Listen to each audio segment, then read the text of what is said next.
भक्त कैसे जीवन यापन करना है भगवान ये सब इसमें बोल देते हैं। नवम सरल सब सन छल हीना। और क्या है, और भगवान बोलते हैं ममो भरोसा हिया हरसन दीना। उसके हृदय में हमेशा मेरा ही भरोसा है, मुझ में ही वो हमेशा वो भरोसा रखता है। मेरे के सिवा उसके लिए और कोई है नहीं, और मेरे सिवा उसका कोई और दूसरा जो नहीं है मेरे ऊपर है। इसका माने भगवत ये जो आत्मनिवेदन है, पूर्ण समर्पण जो है उसी में ये आता है।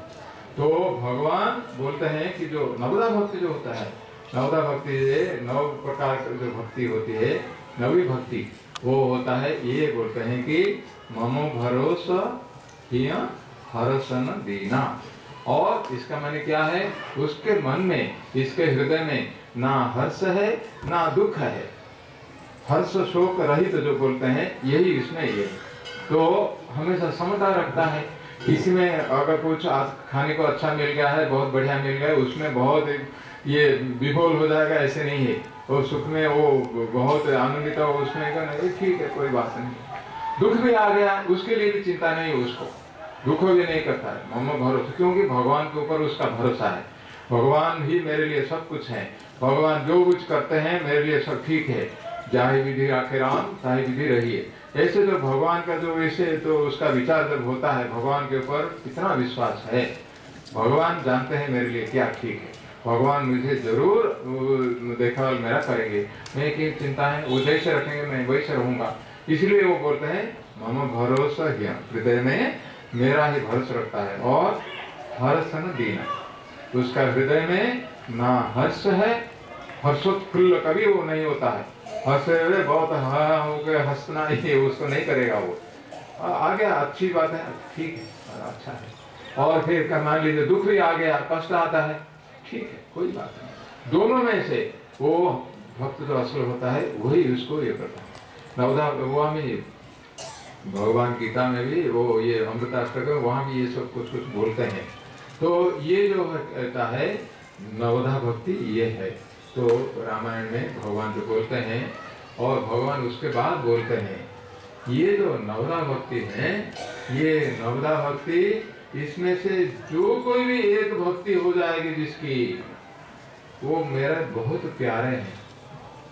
नवमो एक जिनके हो ही नारी पुरुष सचराचर कोई, सोई अतिशय प्रिय भामिनी मोरे।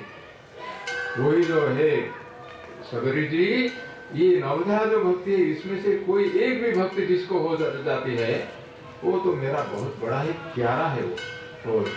सोई अतिशय प्रिय भामिनी मोरे। और उसके बाद सबरी को बोलते हैं तुम्हारे में तो नौ भक्ति पूरा है तुम्हारी, सकल प्रकार भगवती दृढ़ तोरे। तुम दृढ़ता से ये नवदा भक्ति तुम अभ्यास करती हो, तुम्हें ये पूरे के पूरे 9 भक्तियां तुम्हारे पास है, ये बोलते हैं भगवान। तो इसमें हमको ये रखना चाहिए भगवान को भक्ति, ये जो नवदा भक्ति है इसी को भी हम अगर करेंगे तो इसमें क्या होगा, हमारी भक्ति बढ़ जाती है। ऐसे जो अभ्यास करेगा उसको तो जरूर भगवान की भक्ति होगी, इसमें कोई संदेह नहीं, क्योंकि ये सब भक्ति का ही मार्ग है। जो ऐसे इसको पालन करता होगा वो तो इतना सुंदर एक व्यक्ति होगा, तो उसी को भगवान बहुत उससे आशीर्वाद उसको करेंगे, भगवान उसको प्यारा ही समझते हैं। तो ऐसे करके नवदा भक्ति ऐसे कुछ कुछ अभ्यास करके हमको भक्ति बढ़ानी चाहिए। और भक्ति बढ़ाने के लिए हमको ये दूसरे ढंग का जो उसका विपरीत होता है उसको भी हमको जानना चाहिए। हमें ये जो है गुरुदेव स्वामी शिवानंद महाराज बोलते हैं भक्ति के कुछ शत्रु भी है, कोई एनिमीज ऑफ डिवोशन ये बोलते हैं। जो अगर जो हमारे साथ अगर हो तो हमारे पूरे भक्ति उसमें चले जाएगा, हम भक्ति हमारे पास और नहीं रहेगा, ये इसको याद रखना चाहिए। उसमें गुरुदेव स्वामी शिवानंद महाराज बोलते हैं एक तो है संसार के प्रति आसक्ति, हम सब संसार के प्रति आसक्ति ही रखते हैं, हमको ये पता नहीं है कि ये हमारे भक्ति का ये महाशत्रु है, इसीलिए हमारी भक्ति नहीं बढ़ती है। तो इसी को अगर हमको पता चले, हम सोचते हैं कि ये दोनों एक साथ चलेगा दोनों एक साथ नहीं चलेगा। संसार के प्रति आसक्ति, संसार के प्रति प्रेम और ये भगवान के प्रति भक्ति, ये दोनों एक साथ नहीं जाने वाले हैं। इसलिए गुरुदेव पहले बोलते हैं attachment to the things of the world, attachment to the world. ये संसार के प्रति हमारा जो आकर्षण होता है, हमारी जो रुचि होती है और संसार के प्रति जो आसक्ति है, ये हमारे भक्ति को धीरे धीरे सब चुरा के ले जाएगी। भक्ति का ये परम शत्रु है संसार। संसार का प्रति हमारे जो संसार कोई गलत नहीं है, मन, हमारा मन ही ये सब बिगाड़ता है। ये जो आसक्ति हमारे मन में है, संसार में आसक्ति नहीं है। तो ये जो आसक्ति है, इसी को याद रख के संसार से दूर रखना चाहिए। ये एक बात है। दूसरा जो बोलते हैं कि हमारे जितने सब ये होते हैं, संसार के कामना वासना जितने सब हैं, सांसारिक कामना वासना, वो भी हमारे भक्ति के बाधक है। ये सुग्रीव जी भी वही बोलते हैं, वो ये रामायण में वो ये बोलते हैं कि भगवान, जब भगवान का दर्शन हो गया है, भगवान को जब मिल गए, भगवान के साथ सुग्रीव जी जब गए तो मिल गए, जब भगवान जब जा रहे थे किसकिंधा में जब मिले, उसी समय सुग्रीव का मन में बहुत आ गया है, वो ज्ञान उसमें आ गया है। वो बोलते हैं सुख संपत्ति परिवार बढ़ाई, और ये सब परिहरी करी हूँ सेवकाई, ऐसे बोलता है। बोले क्या, सुख संपत्ति परिवार और बड़ाई, ये चार चीज है इसमें। सुख जो है और संपत्ति भी है, परिवार और बड़ाई, नाम जस जो है, ये सब है। इसी को, हे प्रभु मुझे ऐसा ही आप आशीर्वाद दीजिए कि ये सब को त्याग करके मैं आपकी सेवा करूंगा। कैसे? सुख संपत्ति परिवार बढ़ाई, सब परिहरी करी हूँ सेवकाई, करी सब करी सब परिहरी करी हूँ सेवकाई। आपकी सेवा मैं कैसे करूंगा, ये चारों को कैसे मुझे क्यों इसको क्या करना है?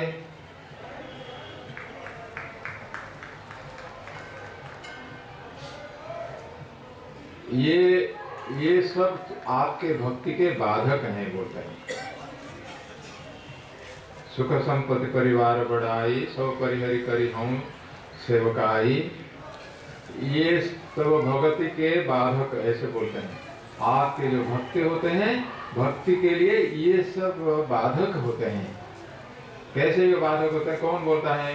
कहीं संत तव पद अवराधक। आपके पद के जो आराधना जो करते हैं संत महात्मा लोग, ये सब बोलते हैं कि सुख संपत्ति परिवार ये जो सब है, बड़ाई, ये सब आपके भक्ति के बाधक हैं। इसलिए आप मुझे ये आशीर्वाद करें, इसको मैं सब त्याग करके, ये तव भक्ति के बाधक, ये सब तव भक्ति के बाधक।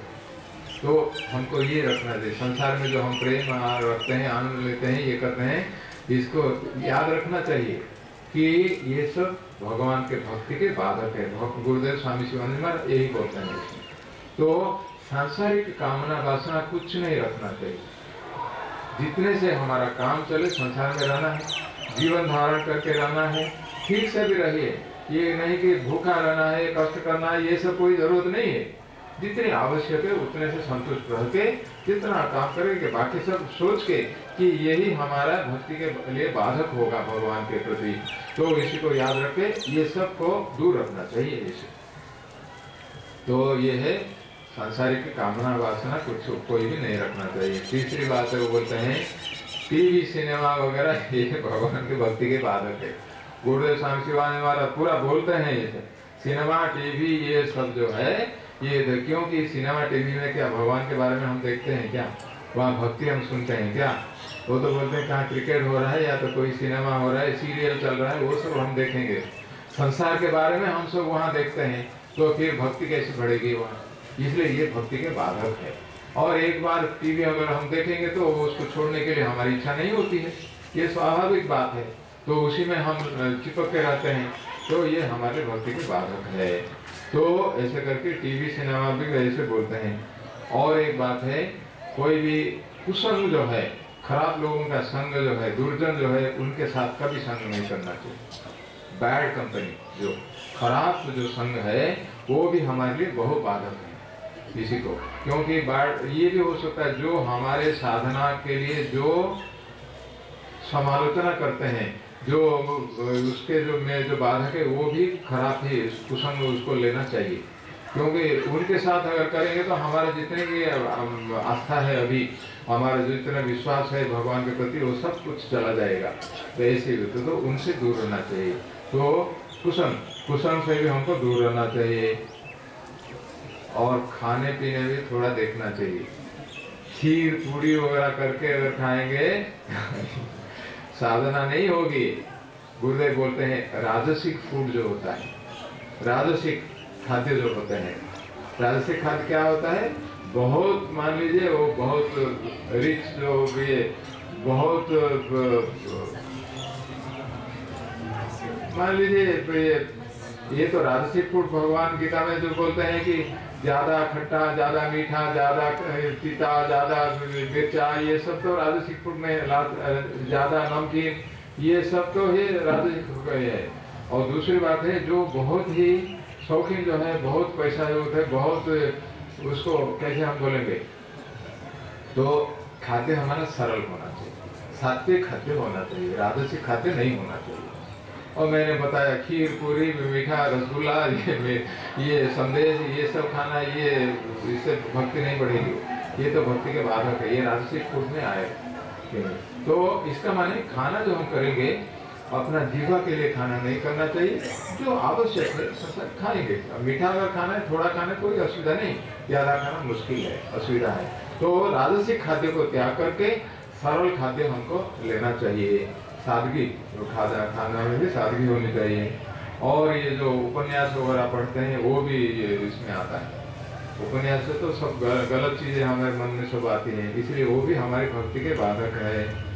और हमारे जो 6 जो हमारे शत्रु हैं, काम, क्रोध, लोभ, मोह, मद, मोह, मात्सर्य, ये सब जो है, ये भी हमारे से भक्ति के बाधक है। क्योंकि ये जब होता है तो हमारा और ज्ञान नहीं रहता है, उसी के हिसाब से शत्रुता आती है, द्वेष आता है, राग आता है। इसी के लिए ये भी हमारी भक्ति के लिए बाधक है। ऐसे सब हमको इसी को भी याद करना, क्या क्या करने से हमारी भक्ति बढ़ेगी और क्या चीज को त्याग करना आवश्यक है, क्योंकि ये हमारे भक्ति के शत्रु हैं। ये शत्रु, इसको याद रख के अगर हम करेंगे, और सकारात्मक जो अभ्यास है, तो ये भागवत पढ़ना, गीता पढ़ना, और ये रामायण पढ़ना, सत्संग करना, जप करना, ध्यान करना, ये सब करके हमारे सक्रिय रूप से भगवान की भक्ति बढ़ानी होगी।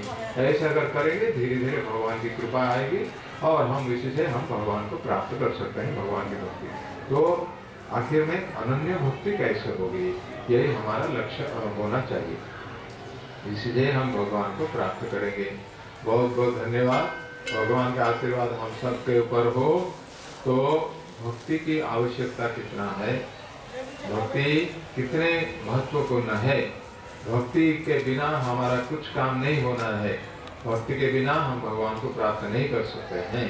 ऐसा करके अगर इसी को निश्चय, दृढ़ निश्चय करके अगर हम भक्ति बढ़ाते चलेंगे, हर रोज जैसे भी भक्ति बढ़ते रहो, तब हमारा ठीक रहेगा।